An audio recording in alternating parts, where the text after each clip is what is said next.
दे।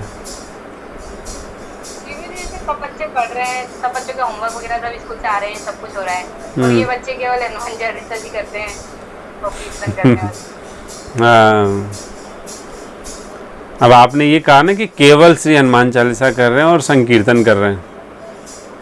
हाँ, सिर्फ आपने ये कहा केवल, लेकिन वो आपने इसलिए केवल कहा क्योंकि अभी आपका ना तो वो अनुभव है और ना आपने अभी इसको ठीक से समझा है ना, क्योंकि हमारा कभी इस तरह से काम ही नहीं पड़ा ना इन चीज़ों का। लेकिन यदि किसी महापुरुष से पूछें आप, जो आपकी दृष्टि में महापुरुष हो, जैसे श्री मलुकपीठ सरकार हैं या श्री पथमेड़ा सरकार हैं, या जिनमें आपकी बहुत विशेष एक स्नेह और श्रद्धा हो, जब उनसे पूछेंगे और उनसे ये कहिए कि महाराज जी देखो बात ऐसी है, पूरी दुनिया जगत के बच्चे तो पूरी पढ़ाई कर रहे हैं अपनी, हैं वो मैथ भी पढ़ रहे हैं, वो इंग्लिश भी पढ़ रहे हैं, वो साइंस भी पढ़ रहे हैं, वो फिजिक्स भी पढ़ रहे हैं, वो केमिस्ट्री, यानी कि सारे सब्जेक्ट पढ़ रहे हैं, और हमारे बच्चे तो सिर्फ सुबह संकीर्तन करते हैं 1.25 घंटे, शाम को संकीर्तन 1.25 घंटे का, और दिन में श्री 108 हनुमान चालीसा करते हैं 108। बताओ ये भी कोई पढ़ाई है क्या? तो वो महाराज ये कहेंगे कि देवी आप तो बड़ी सौभाग्यवती हैं, आपको ऐसी संतान मिली है। कहने का मतलब ये है कि जो त्रिलोकी में देखो सभी शास्त्रों का, संपूर्ण वेदों का, सभी शास्त्रों का, सभी पुराणों का, उपनिषदों का, जितना भी कुछ सार है, श्रुतियों का, महापुरुषों की वाणियों का, भागवत कथा का, हर कथा का, वो एक ही सार है, और वो क्या है? वो नाम जप।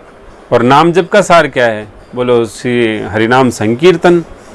तो कहने का मतलब है जो सृष्टि में, त्रिभुवन में, त्रिलोकी में, भूतो न भविष्यति, जो सार तत्व है वो आपके बच्चे नित्य ले रहे हैं, और सुबह भी ले रहे हैं और शाम सांझ में भी ले रहे हैं। तो इतना सार वो बटोर रहे हैं, और आपको लग रहा है कि केवल यही कर रहे हैं। पहली बात। दूसरी बात, श्री हनुमान चालीसा यदि आप भी मान लीजिए सानिध्य लिया हो, प्रार्थना किया हो, कभी देखा हो, तो एक एक शब्द पे गौर करो आप उनके, हैं? एक एक जब शब्द पे गौर करेंगे तो या तो आपको ये कहना पड़ेगा कि ये शब्द झूठे हैं, है ना। यदि मान लीजिए थोड़ी बहुत श्रद्धा किसी में हो और शास्त्रों में यदि कुछ बात हो तो शायद कोई झूठा तो बोल नहीं सकता श्री हनुमान चालीसा के शब्दों को। और यदि उसमें शब्द सारे सच्चे हैं तो कहने का तात्पर्य है तो फिर तो बच्चे वैसे पूर्ण हो गए।